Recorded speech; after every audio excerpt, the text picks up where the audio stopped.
ka-winding, magandang araw sa atin. So meron akong ginagawa dito mga ka-winding, isang automatic washing machine.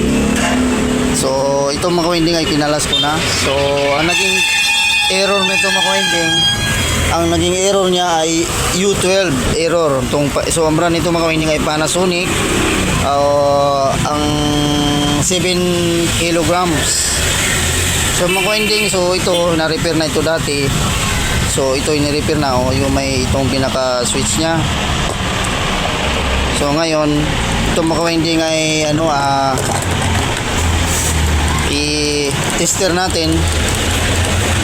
So kasi kung ito ay meron pang contact, kasi kaya nag-U12 error siya. So yun mga ka-winding, so May bago pa ba namin kanina eh? Sira ito eh.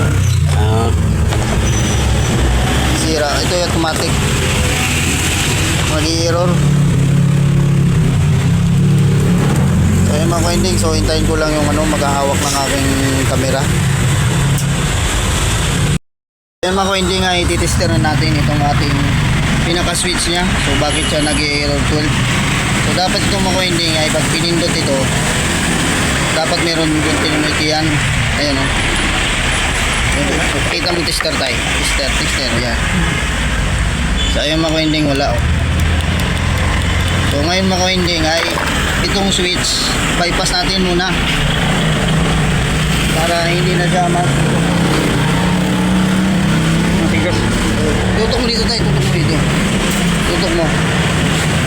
Ngayon, tutupin lang natin ito mga ka-winding ng kaunti para pag nagpalit si Tomer ng ganito, pag mayroon tayong makuha ay pwede pa natin magamit yung kanyang adapter. Pero pwede na, pero mas na lang yung nail, no? Oo, ay ano na yan, yun ang mangyayari dyan. Tutok mo dito, tutok mo. Diyan ka naman noon, makita mo naman dyan eh. Yung mga ka-winding, so talpak natin to, lapakan natin ang alambre, kaso lang malaki. Dapat maliit lang eh. Kasi ba? Hindi, dapat maliit. Malaki to eh. Hanap tayo mo. Yung sa mga wire ng ano? Kahit copper, pwede dito copper. Transit? O, kuha ka ng copper. So, sandali lang mga ka-winding at napahanap ko lang yung aking si tatay ng ng copper.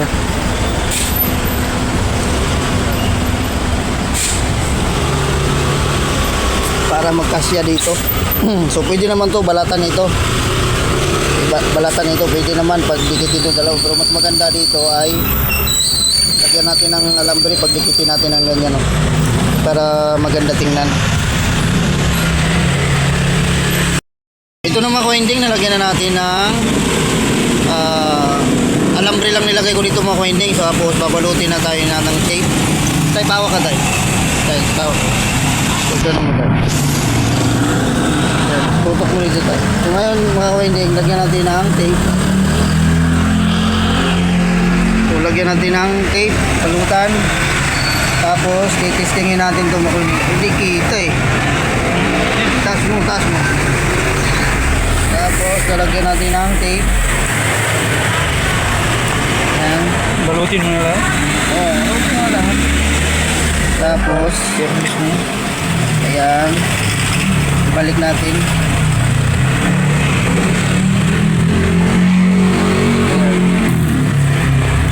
Ayan.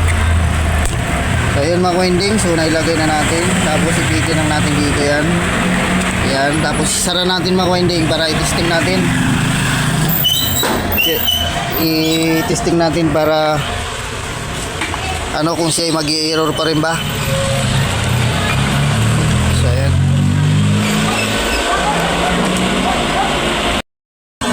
So ayan naman ka-winding, so isasaksak na natin. So ito yung ating Panasonic. So ito mga ka-winding, dapat may sensor pa dito yan sa pinto, kaso lang wala siyang sensor dito. So nandun kasi yung kanyang sensor ay kasama dun sa switch sa U12 error. So kasama siya kasi ang naging problema ito U12 error. So ngayon mga ka-winding ay i-power on na natin kung ito ba ay mag-i-error pa ba or mag-a-under na ba siya o mag-i-spin na yung ating automatic. So ayun mga ka-winding, so power on natin. Ayan, so ilagay natin sa spin. Yan, tapos start natin. Yan, tapos abangan natin yung mga winding kung siya iikot. Ayun. Okay na siya mga winding, so umandar na yung ating automatic. Niikot na siya mga winding. So, kasi mga winding, ang naging problema nito, na-repair na ito ng dating technician. Ni-repair lang niya yung switch. Kasi yung kasi nabali yon.